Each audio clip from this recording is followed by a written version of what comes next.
El pasaje de hoy se encuentra en el Salmo 119 y menos mal que el pastor no me dio todo el capítulo porque es el capítulo más largo de la Biblia, tiene 176 versículos, menos mal que me dio solo unos poquitos. Así que vamos a leer Salmo 119 del 9 al 16. Y dice así: ¿Con qué limpiará el joven su camino? Con guardar tu palabra. Con todo mi corazón te he buscado, no dejes que me desvíe de tus mandamientos. En mi corazón he guardado tus dichos para no pecar contra ti. Bendito seas tú, oh Jehová, enséñame tus leyes. Con mis labios he contado todos los juicios de tu boca. Me he gozado en el camino de tus testimonios, más que sobre toda riqueza. En tus ordenanzas meditaré, consideraré tus caminos, me deleitaré en tus estatutos, no me olvidaré de tus palabras. Quisiera hacer hincapié principalmente en 3 puntos que básicamente se encuentran en lo que es el versículo quizás más conocido de estos que leí, y es el versículo 9, ¿sí? Lo han escuchado, ¿no? Muchas veces. ¿Con qué limpiará el joven su camino? Con guardar tu palabra. Este salmo es un salmo que se considera anónimo. Hay muchos que dicen que probablemente lo haya escrito David, pero no hay a ciencia cierta realmente poder asignárselo a él. Muchos dicen que pudo haberlo escrito Esdras o algún discípulo de la escuela de Esdras. No importa, sabemos que toda la escritura es inspirada por Dios y quien haya escrito esta parte de la Biblia fue inspirado por nuestro Dios y se hace esta pregunta: ¿con qué limpiará el joven su camino? Y pensaba que si la frase comienza diciendo ¿con qué limpiará? Es porque hay algo que está sucio y que tiene la necesidad de ser limpiado, de ser purificado. Y bueno, cuando empecé a leer y a meditar sobre este tema, obviamente uno asocia a lo que hace habitualmente, ¿no? No sé si muchos de ustedes saben, mi trabajo consiste, en parte de mi trabajo es ir a distintos locales, a distintos establecimientos, y una de las tareas que hago es controlar la higiene de ese lugar, de ese establecimiento, de la estructura, de los equipos, de los utensilios, incluso controlar la higiene de las personas que manipulan los alimentos. Y hay distintos tipos de suciedad, ¿sí? Según la composición. Nosotros le decimos la composición química. No es lo mismo la suciedad que uno encuentra en una panadería que la suciedad que encuentra en una carnicería, donde hay mucha más grasitud.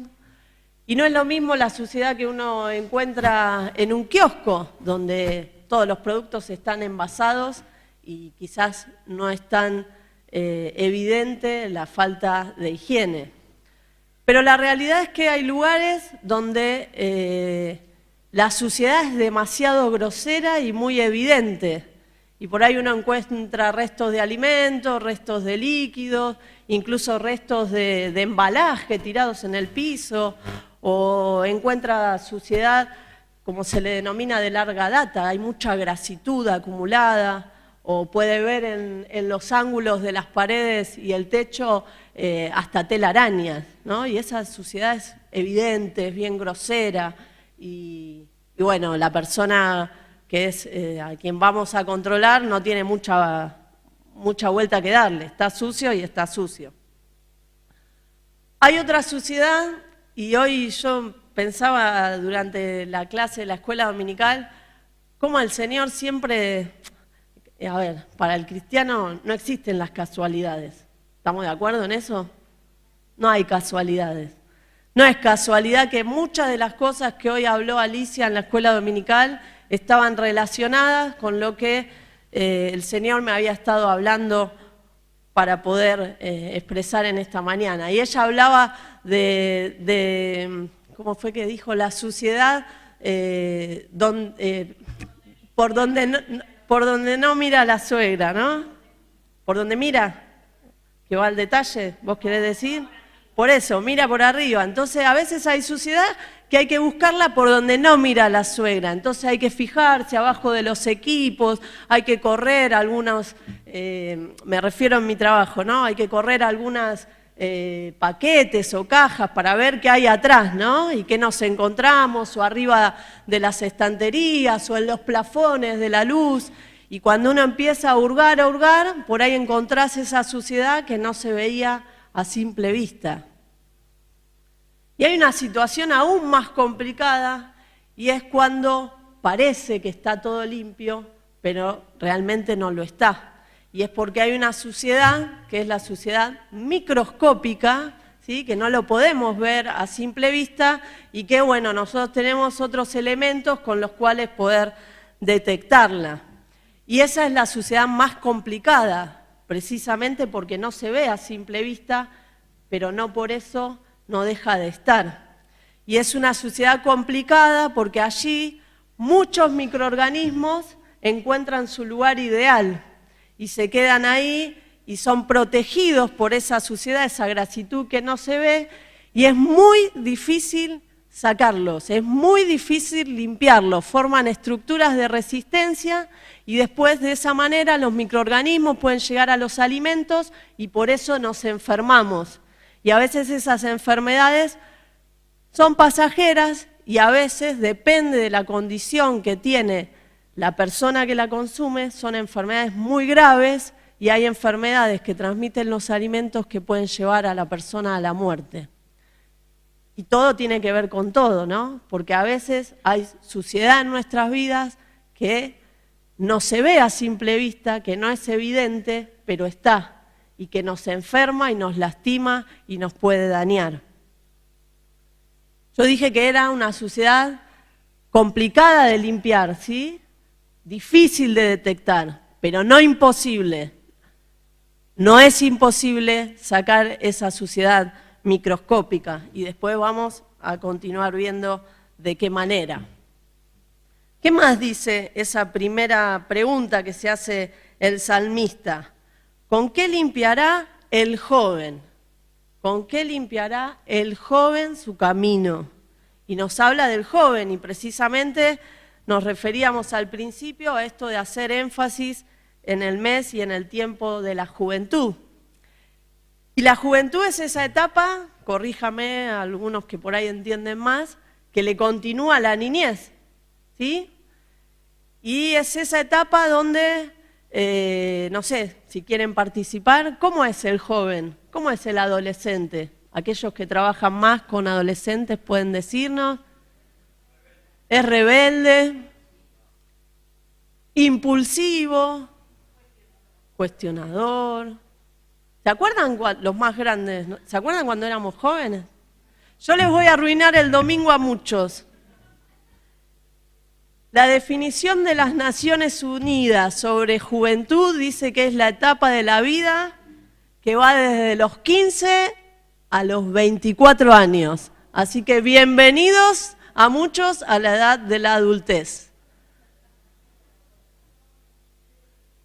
Eso dice gente experimentada de las Naciones Unidas. Bueno, ¿cómo es? Estábamos hablando de cómo es el joven. ¿Cómo son los que están dentro de esa edad? Es verdad.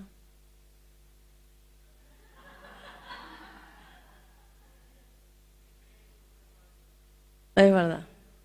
¿Cuántas cosas negativas decimos? Digamos lo positivo también. Son alegres. ¿Y no ven cuando ven a los jóvenes trabajando y eso? ¿Tienen pila para todo? Siempre están, vamos, vamos, vamos, vamos. Yo me sorprendo y digo, wow, qué bueno, ¿no? Siempre están dispuestos, siempre, ¿y qué necesitas? ¿Y en qué ayudamos? ¿Y qué esto? Y la verdad en eso reconozco a muchos de los jóvenes de la iglesia que siempre están ahí al pie del cañón y ayudando en las distintas actividades que tiene la iglesia. Bueno, decíamos esto de que son impulsivos, de que cuestionan todo, de que muchas veces se creen que ya se las saben todas, ¿no? Y ahí cuando los que somos más grandes, los que ya estamos en la adultez de la vida, podemos ver que muchas veces en sus pensamientos y en sus acciones hay ingenuidad. Pero esto no es porque sí. Esa ingenuidad viene ¿de qué? De que no tiene la experiencia de vida. Hoy Marcelo lo dijo cuando dio testimonio, ¿no? Que muchas cosas que a él le pasaron lo fueron ayudando y fortaleciendo, ¿no? Muchas veces el joven se equivoca y mete la pata, pero porque no ha tenido la experiencia de vida y no ha pasado por determinadas cosas. Y en esto permítanme, los más jóvenes, si se me permite darles un consejo, escuchen a los mayores, escuchen, porque los mayores, y cuanto más mayores, más experiencia de vida, ya las pasaron. No es que ustedes viven una situación que los demás no han pasado. Todos en mayor o menor medida hemos pasado por distintas circunstancias que nos han dado experiencia y nos han permitido ir, como decir de alguna manera, curtiéndonos para que el día de mañana, cuando nos vuelven a pasar esas cuestiones, no metamos la pata. Muchas veces nos pasa en casa y con Javier le decimos a Martina, que todavía es una niña, lo dejo bien claro, no es una joven, que, no sé, cuestiona algo y le decimos, vos escuchá, mamá y papá, porque ya la pasamos. Entonces no queremos que vos te equivoques en algo que ya sabemos que te vas a equivocar, porque ya tenemos la experiencia de vida que nos ha pasado a nosotros. Y mis papás estarán diciendo, ¿por qué no nos escuchó cuando era joven ella? Quería leerles un pasaje que está en Eclesiastés 11:9 y dice, diviértete, joven, ahora que estás lleno de vida. Disfrutá de lo bueno ahora que puedes. Déjate llevar por los impulsos de tu corazón y por todo lo que ves. Pero recuerda que de todo ello Dios te pedirá cuenta. Fíjense, ¿no? El pasaje divertite, pasala bien, hacé las cosas que podés hacer ahora que sos joven, que tenés fuerza, que tenés pilas, que tenés impulso para hacerlas. Pero ojo, porque de todo Dios te va a pedir cuentas.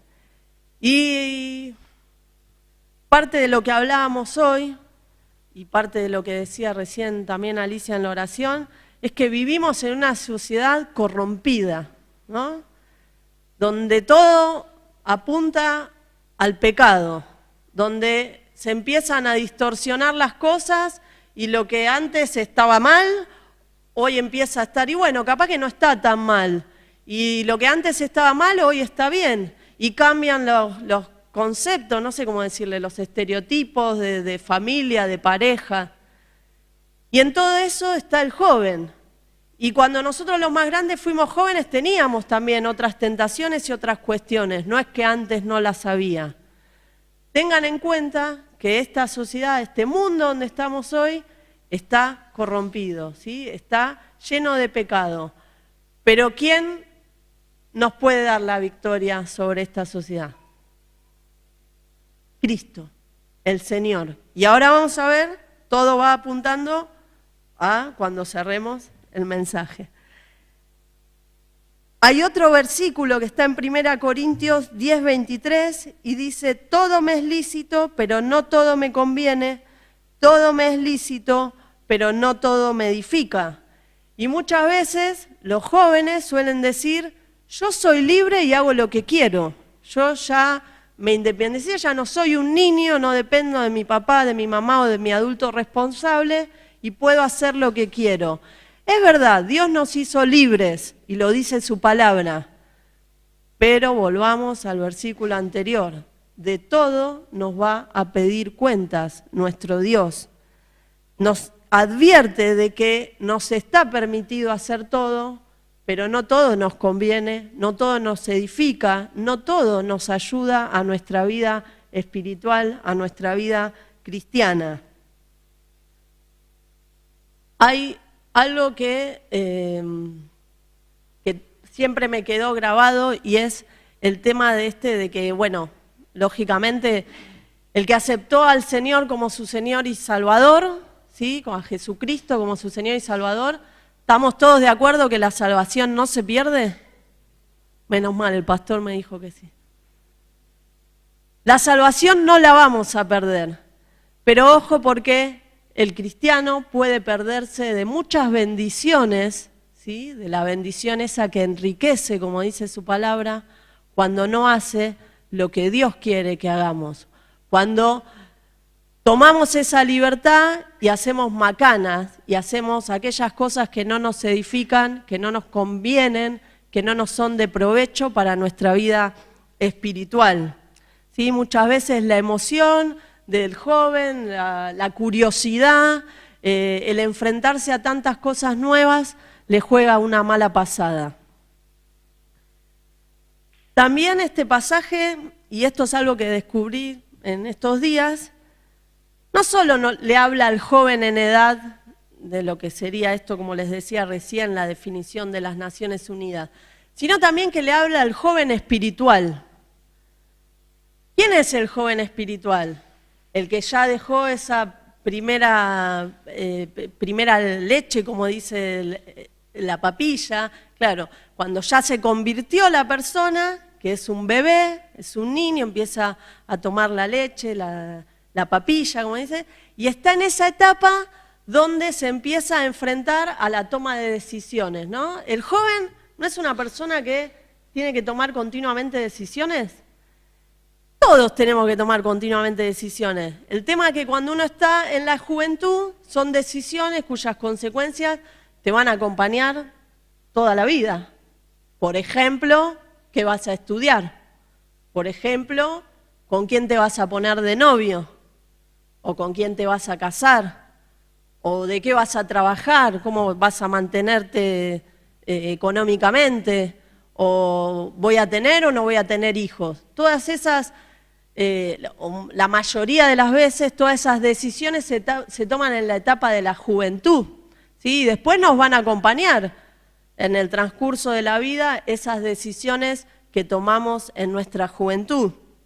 Y con el joven espiritual pasa lo mismo. Conoció al Señor, aceptó al Señor Jesucristo y se enfrenta a tomar decisiones y no tiene la experiencia de vida, como le pasa al joven en edad. El joven espiritual, hay muchas experiencias que todavía no ha vivido. ¿Y qué vamos a hacer con esto? ¿Cómo va a responder el joven espiritual a esta situación? A enfrentarse a las tentaciones, a enfrentarse a los problemas. Muchas veces el joven espiritual viene y está en un ambiente, en una familia que no es cristiana. Y ahí es más difícil, ¿no? Porque tiene toda esa carga emocional de su familia, de sus amigos, de su ambiente, que no le suma, por decirle de alguna manera, y tiene que tomar decisiones a diario de si va a mantenerse firme o no en la decisión que tomó de seguir a Jesucristo. Y la pregunta termina diciendo, ¿con qué limpiará el joven su camino? ¿A qué nos hace referencia esto del camino? ¿Qué es el camino? La vida misma, nuestra conducta, nuestra forma de manejarnos, nuestra forma de conducirnos, nuestra forma de pensar, de hacer, de hablar. A todo eso se refiere cuando habla del camino. ¿Y cuál es la respuesta que se da el mismo salmista? Fíjense que no es un diálogo entre dos personas. Es el escritor, que no sabemos quién es, que se hace esta pregunta, pero que en el mismo versículo tiene la convicción y sabe dónde encontrar esa receta, con guardar tu palabra. Yo les decía hoy que hay distintos tipos de suciedad, ¿no? Y que hay distintos tipos y métodos de limpieza.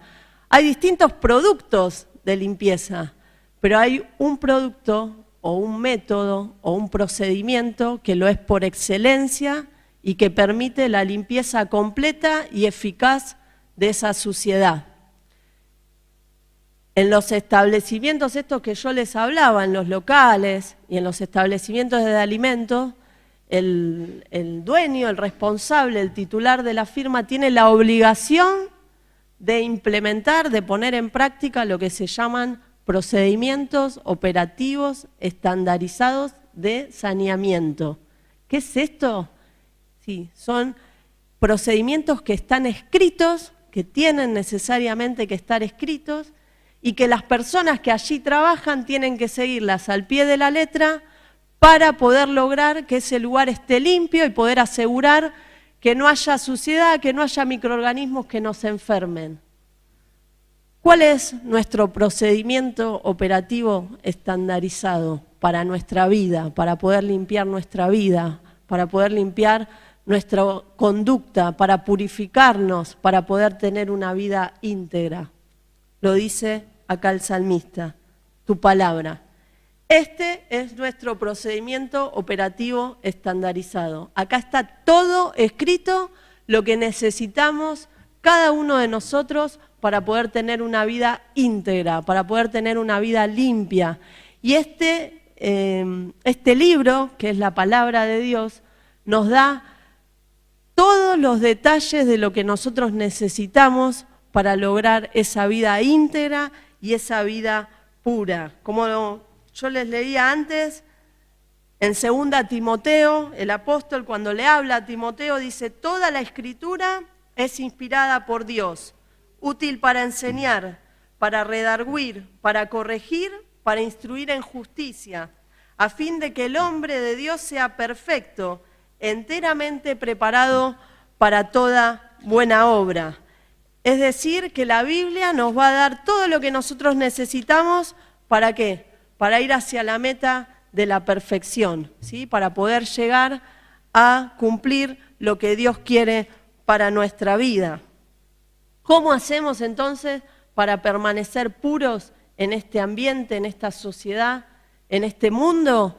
Únicamente a través de la palabra, únicamente a través de lo que Dios nos dejó indicado a cada uno de nosotros para poder vivir una vida íntegra. En Filipenses dice, todo nuestro caminar, por lo demás, hermanos, todo lo que es verdadero, todo lo honesto, todo lo justo, todo lo puro, todo lo amable, todo lo que es de buen nombre, si hay alguna virtud, si algo digno de alabanza, en esto pensad. Y esta última frase que habla de en esto pensad, nos habla de que nosotros podemos manejar y orientar nuestros pensamientos. Y qué pensamientos son puros y nos edifican y qué pensamientos no son puros y no nos edifican. ¿Y quién nos permite hacer ese discernimiento de los pensamientos? La palabra de Dios, que como hoy decíamos, es viva, es eficaz, es una espada de 2 filos que penetra hasta lo más profundo de nuestro ser y nos permite cortar de raíz lo que está mal y poder encauzar y corregir y hacer las cosas como corresponde. Le hablo especialmente a los jóvenes, pero tomemos cada uno lo que necesitamos en esta mañana. Nadie los va a amar como los ama Dios. Nadie. Nadie va a hacer el sacrificio que Dios hizo por ustedes. Con lo cual nadie, ni aun sus padres, que son quizás podríamos decir quienes más los aman, ni aun sus padres van a querer tanto lo mejor en sus vidas como Dios mismo, que los amó y que hizo el sacrificio que hizo por ustedes. Así que créanle a Dios esto de que seguir sus palabras y seguir su camino y orientarse y llevar una vida íntegra de acuerdo a su palabra, les va a dar, no los va a hacer no tener problemas, pero sí les va a dar la respuesta y los va a acompañar y los va a sostener a lo largo de las pruebas, como hoy nos decía Marcelo. Hay algo fundamental que cuando uno lea la palabra, y como dice acá, la guarde, la atesore, la medite, la rumee, como nos decía Ximena el otro domingo, ¿sí? La mastique, la desmenuce, la internalice en su vida, hay algo fundamental y es que la pongamos en práctica, que obedezcamos la palabra de Dios. ¿Cómo hago para obedecer la palabra de Dios si no creo o no confío en Él? ¿Y cómo hago para creer y confiar en Dios si no le amo? ¿Y cómo hago para amarlo si no lo conozco? Y volvemos al principio. ¿Cómo hago para conocerlo más a Dios? ¿Cómo hago para conocer más de la vida de Jesucristo cuando estuvo acá entre los hombres? Leo la palabra. Todo tiene que ver con todo. Para conocerlo, tengo que leer su palabra. De esa manera van a descubrir todo lo que Él tiene preparado para cada una de sus vidas. La pureza y la integridad son bases de la vida espiritual del cristiano. Son fundamentales, ¿sí? Y a eso tenemos que apuntar y a eso tenemos que buscar. Yo tuve la bendición de nacer, realmente creo que ha sido una gran bendición, nacer en una familia cristiana, ¿sí? O sea que desde mi niñez, yo recibí la palabra. Primero porque me la contaban, después pude empezar a leerla. En la casa de mis papás había biblioteca llena de libros, y aún hoy hay biblioteca llena de libros. Nosotros en esta, y los jóvenes tienen la posibilidad de agarrar el celular, ¿sí? La tablet, googlear, como hoy también se hablaba en la clase, y buscar la versión que queramos, ¿sí? Bueno, cuando yo era chica, yo también tenía la posibilidad, no tenía celular, no tenía computadora, pero tenía bibliotecas llenas de libros y tenía bibliotecas llenas de Biblias con distintas versiones. Yo, no sé, podía elegir la versión que quería leer y le agradezco a Dios por eso. Cuando yo fui niña, me enseñaron de la palabra de Dios y no solo me enseñaron leyéndome o explicándome las cosas, sino que lo hicieron con el ejemplo, que creo que en definitiva, no sé si estarán todos de acuerdo, es lo que más vale, ¿no? Poder ser ejemplo y poder vivir lo que uno dice, ¿no? Tiene mayor autoridad, mayor peso. Y yo pensaba, ¿cuántos de ustedes acá son papás? Uy, Marta sola. ¿Cuántos son abuelos? ¿Cuántos son tíos? ¿Cuántos son maestros? ¿Cuántos son hermanos mayores? ¿Cuántos son hermanos mayores de los jóvenes espirituales que hay acá en la iglesia? A ver si no me olvido de nadie. Creo que ya todos pudieron levantar la mano. ¿Cuántos tienen un niño que conocen y que aman profundamente? Todos, ¿no? Todos seguramente conocemos un niño o un adolescente al cual amamos profundamente.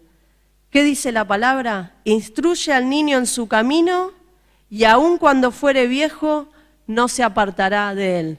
Yo le doy gracias a Dios por haber nacido en un hogar cristiano, porque de niña me instruyeron en la palabra y me enseñaron el camino que había que seguir. Después fui adolescente y fui joven y tuve que tomar decisiones. Y con esto que yo les estoy diciendo y expresando ahora, y si quiere pastor ore, pero ya cierro, estoy apuntando a cerrar. Con esto que les estoy diciendo, yo no me creo ejemplo de nada, muy lejos esté de mí lo que quiero transmitir esto ahora.